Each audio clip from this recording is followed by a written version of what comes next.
Crittogrammi.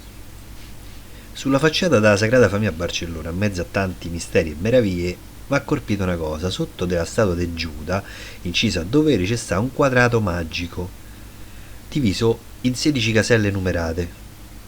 Beh, si questo quadrato sono i numeri incasellati delle righe orizzontali, verticali o diagonali, oppure i quattro angoli, e il risultato vi è sempre 33, l'anni di Cristo.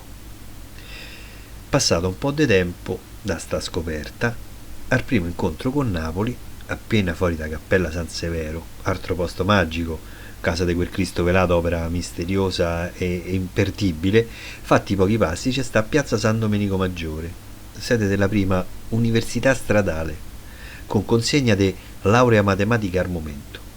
Ma i napoletani, per quel che so, forse spinti dalla passione per l'otto, con i numeri hanno un rapporto quasi morboso, ne parlano col santo patrono, sino a fa uscire i numeri dai sogni, insomma, maestri matematici.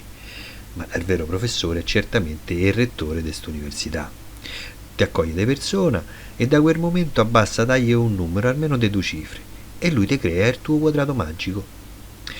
Mo, sia il numero del bancomat o la data di quando sei nato, il risultato è incredibile. E in più, dopo che pensi di essere stato sbalordito, prima che te laurei, te legge persino la mente, ti fa pensare a un numero e se gli indichi dove sta sul tabellone suo, ti dice che numero hai pensato. Ma che mandrà che gli spiccia a casa? Oh. Penso proprio che Gaudì sia passato per Napoli e si sia laureato dal professor Giuseppe Polone, campione del mondo dei quadrati magici.